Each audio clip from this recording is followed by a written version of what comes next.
नमस्कार. Vidarbha live YouTube चॅनलमध्ये आपल्या सर्वांचे स्वागत आहे. तर बातमी आहे बांधकाम कामगार योजनेबाबतची. बांधकाम कामगार योजनेतील बोगस लाभार्थ्यांची चौकशी होणार आहे. याबाबतचा शासनाने मोठा निर्णय घेतला आहे. तर व्हिडिओ सुरू करण्याअगोदर आपण जर विदर्भ लाईव्ह यूट्यूब चॅनलला नवीन असाल तर सबस्क्राईब करायला विसरू नका. राज्यातील लाखो बांधकाम कामगारांसाठी शासन विविध योजना राबवत असते. भांडी वाटप, सेफ्टी किट, शिष्यवृत्ती, अपघात विमा अशा विविध योजनांचा लाभ निर्माण श्रमिकांना मिळावा यासाठी प्रयत्न केले जातात. परंतु दुर्दैवाने या योजनांवरही बोगस लाभार्थ्यांनी डल्ला मारल्याचे प्रकार उघडकीस आले आहेत. कामगार नसतानाही काहींनी बनावट प्रमाणपत्रे, खोटी माहिती देऊन या योजनेचा गैरफायदा घेतला आहे.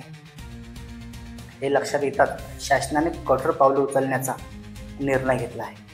राज्यातील विविध जिल्ह्यांमध्ये अलीकडेच करण्यात आलेल्या भांडी वाटप, सेफ्टी किट वाटपाच्या कार्यक्रमात अनेक अपात्र नागरिकांनी लाभ घेतल्याचे निदर्शनास आले आहे. काहींनी कामगार असल्याचे खोटे भासवत लाभ मिळवला, तर काहींनी दलालाच्या मदतीने योजनेचा गैरफायदा घेतला. यामुळे अनेक खरे व गरजू कामगार योजनेपासून वंचित राहिले आहेत. या पार्श्वभूमीवर शासनाने एक मोठा निर्णय घेतला आहे. 10 जुलै 2025 पर्यंत राज्यभरात बोगस लाभार्थ्यांविरुद्ध तपास मोहीम राबवण्यात येणार आहे.